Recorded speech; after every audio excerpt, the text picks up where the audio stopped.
देश के 4 राज्य एक वायरस की चपेट में हैं और वायरस का नाम है Chandipura virus. Union health ministry ने 1 अगस्त को बताया कि अब तक देश में इसके 51 कंफर्म्ड केसेस सामने आ चुके हैं। बता दें, ये जो नंबर है ये इस वीडियो को बनाते वक्त तक का है। चांदीपुरा वायरस से सबसे ज़्यादा प्रभावित गुजरात है, फिर मध्य प्रदेश, उसके बाद राजस्थान और महाराष्ट्र। ये वायरस बच्चों को अपना निशाना बनाता है। दिक्कत यह है कि इस वायरस की पहचान करना बहुत ही मुश्किल है, क्योंकि इसमें अलग अलग बीमारियों के लक्षण दिखते हैं। जैसे एक लक्षण है दिमाग में अंदरूनी सूजन आ जाना। जब दिमाग में अंदरूनी सूजन आ जाए तो इसे AES कहते हैं, यानी कि अक्यूट एंसेफेलाइटिस। पिछले 2 महीनों में यानी जून और जुलाई में AES के 148 मामले सामने आ चुके हैं। इनमें 59 मरीजों की मौत भी हो गई है।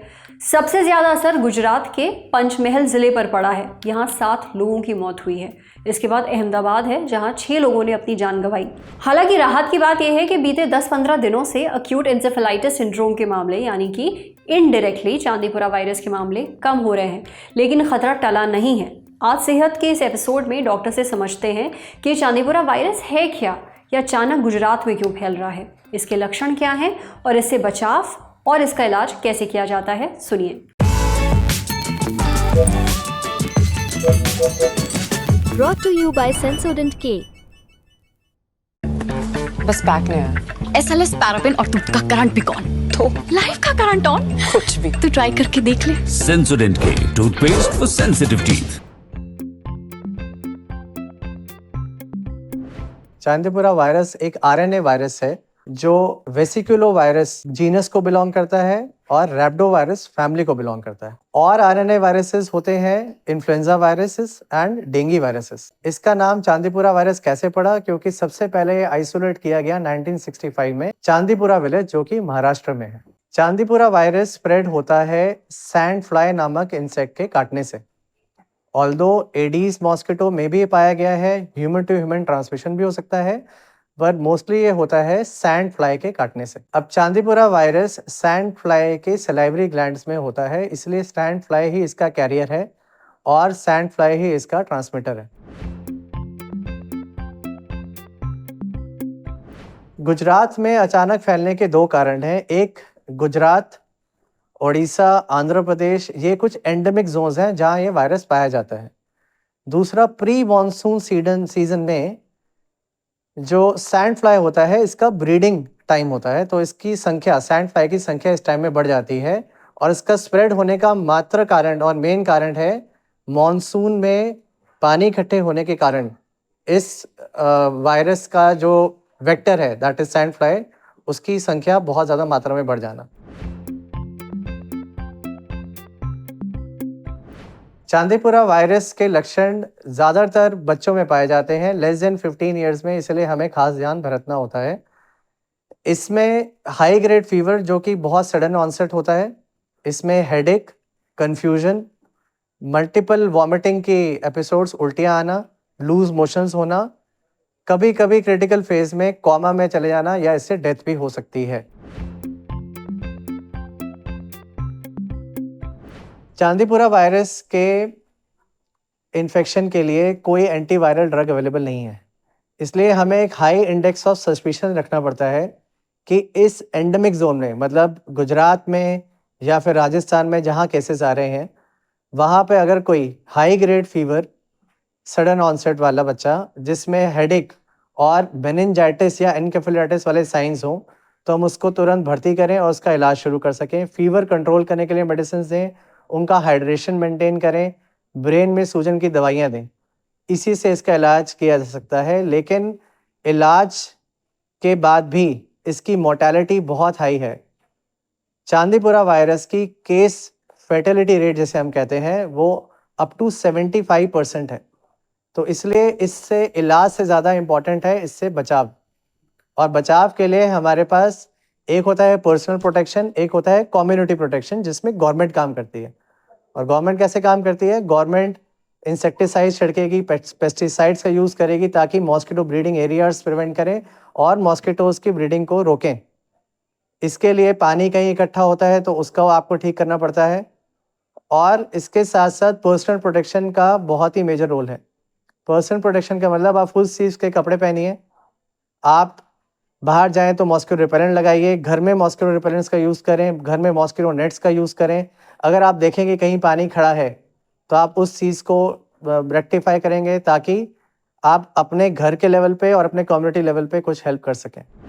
चांदीपुरा वायरस एक सीमित एरिया में ही फैल रहा है, तो अगर आप उस एरिया से बाहर रहते हैं तब आपको ज़्यादा चिंता करने की कोई ज़रूरत नहीं है, लेकिन सतर्क रहना बेहद ज़रूरी है। इसलिए लक्षणों पर ज़रूर ध्यान दीजिए। और अगर आप उस एरिया में रहते हैं जहाँ पे ये वायरस फैल रहा है, तब आपको ख़ास ख्याल रखने की ज़रूरत है और वो सारी टिप्स अपनाइए जो डॉक्टर साहब ने अभी आपको बताई हैं। अब बढ़ते हैं सेहत के अगले सेगमेंट की तरफ, तन की बात। ओवरवेट होने यानी ज़्यादा वजन की वजह से सांस लेने में परेशानी क्यों होती है, डॉक्टर से जानिए।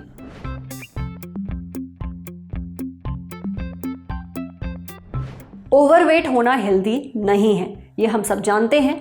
डॉक्टर्स हमेशा वजन को कंट्रोल में रखने की सलाह देते हैं क्योंकि ओवरवेट होने के एक नहीं बहुत सारे नुकसान हैं। इन्हीं नुकसानों की एक लंबी लिस्ट में से एक है सांस से जुड़ी दिक्कतें। इसके बारे में हमें और जानकारी दी डॉक्टर विकास ने। डॉक्टर विकास का कहना है कि वजन से बहुत ज़्यादा फर्क पड़ता है। इसका सीधा असर पड़ता है सांस लेने की क्षमता पर। वजन ज़्यादा हो तो सांस लेने में दिक्कत होने लगती है। देखिए, जब हम सांस लेते हैं तो हमारे फेफड़े फैलते हैं, वहीं जब सांस छोड़ते हैं तो फेफड़े सिकुड़ते हैं। लेकिन मोटापे की वजह से हमारे सीने, पेट और उसके आसपास के एरिया में फैट जमा हो जाता है। इसे सांस लेते वक्त फेफड़े सही तरह से फूल नहीं पाते और हमें सांस लेने में दिक्कत होने लगती है। नतीजा, सांस ज़्यादा फूलती है। ज़्यादा वजन होने पर नाक, मुंह और गर्दन के पीछे सांस के रास्ते में भी फैट जमा हो जाता है। इससे सांस लेने का ये रास्ता पतला हो जाता है और आपको खांसी, खर्राटे और स्लीप एपनिया की दिक्कत हो सकती है। स्लीप एपनिया में सोते वक्त बार बार लगभग 10 सेकंड के लिए सांस रुक जाती है और ऐसा एक रात में कई बार हो सकता है। ये गंभीर स्थिति है। स्लीप एपनिया से व्यक्ति की मौत तक हो सकती है। वहीं जिन्हें अस्थमा है उनके लक्षण ज़्यादा वजन की वजह से बिगड़ भी सकते हैं। जो लोग ओवरवेट होते हैं उन्हें बाकियों के मुकाबले थकान और कमज़ोरी भी बहुत रहती है। असल में ज़्यादा फैट की वजह से हमारे शरीर को टिश्यूज़ और दूसरे अंगों तक ऑक्सीजन पहुंचाने के लिए ज़्यादा मेहनत करनी पड़ती है और इसी एक्स्ट्रा मेहनत के चलते इंसान को थकान लगती है, एनर्जी लो रहती है, फिर चाहे वो कितना भी क्यों ना सो ले। और सिर्फ यही नहीं, अगर आपका वजन तेज़ी से घट रहा है तो ये भी सही नहीं है। वजन ज़्यादा कम हो जाए तो ये कुछ गंभीर बीमारियों की ओर इशारा हो सकता है। ये बीमारियां शरीर में पोषक तत्वों को अच्छे से अब्जॉर्ब नहीं होने देती हैं। अब कौन कौन सी हैं ये बीमारियां? तो इसमें डायबिटीज़, मैल अब्जॉर्प्शन सिंड्रोम, हाइपरथायरॉयडिज्म, डिप्रेशन और यहाँ तक कि कैंसर शामिल हैं। अगर आपका वज़न तेज़ी से कम हो रहा है तो ये खुश होने की बात नहीं है, बल्कि चिंता की वजह है। इसलिए एक हेल्दी वेट बनाए रखना बहुत ज़रूरी है। समझे। अब बारी है सेहत के आखिरी सेगमेंट की, खुराक यानी झक्कासी हेल्थ टिप। 20-25 साल की उम्र के बाद दूध पचना मुश्किल हो रहा है। बताते हैं ऐसा क्यों हो रहा है और आपको क्या करना चाहिए। पिछले कुछ दिनों से हम एक बात सोच रहे थे, हम मतलब कि मैं। हमने बचपन से सुबह नाश्ते में दूध पिया है, कभी भी पेट खराब नहीं हुआ, ना पेट भारी लगा, ना कोई दिक्कत हुई। पर पिछले कुछ सालों से दूध पचाना थोड़ा मुश्किल हो गया है। कुछ दिन पहले हम इसके बारे में अपनी टीम से बात कर रहे थे, टीम के लोगों से बात कर रहे थे और उनमें 2 से 3 लोगों ने यही सेम बात बोली। जब वो पहले दूध पीते थे तब उन्हें कोई दिक्कत नहीं होती थी, पर अब जब से वो 25-30 साल के हुए हैं ये दिक्कतें होने लगी हैं। हमने सोचा इस बारे में पता किया जाए, इसलिए हमने बात की डाइटिशियन श्रद्धा सिंह से। उन्होंने हमें बताया कि ऐसा होना आम बात है। बहुत सारे लोगों को 20-25 साल की उम्र के बाद दूध पचाने में थोड़ी समस्या होने लगती है, लेकिन इसका मतलब ये नहीं है कि वो दूध पीना छोड़ दें। उनके लिए बेस्ट है डाइल्यूटेड मिल्क। दरअसल इस तरह के दूध में पानी मिलाया जाता है ताकि इस पे फैट और कैलोरी को कम किया जा सके। डाइल्यूटेड मिल्क के बहुत फ़ायदे होते हैं। सबसे पहले तो इसे पचाना बहुत आसान होता है। देखिए, जैसे जैसे हमारी उम्र बढ़ती है हमारे शरीर में लैक्टेस नाम का एंजाइम घटने लगता है। ये एंजाइम दूध में मिलने वाले लैक्टोज को तोड़ने और पचाने में मदद करता है, लेकिन लैक्टेस एंजाइम के कम होने से हम लैक्टेज इंटॉलरेंट होने लगते हैं। इससे ब्लोटिंग यानी कि पेट फूलने की दिक्कत हो सकती है, गैस बनने लगती है, डायरिया भी हो सकता है। वहीं डाइल्यूटेड मिल्क में लैक्टोज कम होता है, यानी इस दूध को आसानी से पचाया जा सकता है। अब जिन लोगों को दूध पीना पसंद है लेकिन इससे मिलने वाली ढेर सारी कैलोरीज के चलते वो नहीं पी पाते हैं, उनके लिए डाइल्यूटेड मिल्क भी अच्छा है। दरअसल फुल क्रीम मिल्क की तुलना में इसमें बहुत ही कम कैलोरीज और फैट होता है, तो जो लोग कम कैलोरीज लेना चाहते हैं उन्हें डाइल्यूटेड मिल्क पी लेना चाहिए। डाइटिशियन श्रद्धा आगे कहती हैं कि दूध में कैल्शियम, विटामिन डी, प्रोटीन समेत ढेरों मिनरल्स और विटामिन होते हैं। लेकिन इसमें फैट भी होता है, जिससे कई बार ये पोषक तत्व शरीर में सही से अब्जॉर्ब नहीं हो पाते।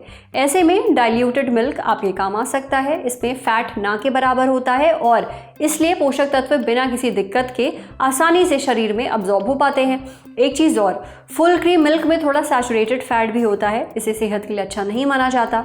इससे बैड कोलेस्ट्रॉल यानी कि LDL कोलेस्ट्रॉल का लेवल बढ़ जाता है, जो दिल की बीमारियों का जोखिम बढ़ाता है। वहीं डाइल्यूटेड मिल्क में सैचुरेटेड फैट ना के बराबर होता है, जिससे कोलेस्ट्रॉल लेवल कंट्रोल में रहता है। साथ ही साथ डाइल्यूटेड मिल्क में पोटेशियम होता है, जो ब्लड प्रेशर कंट्रोल करने में मददगार है। इससे हमारे दिल की सेहत भी सुधरती है।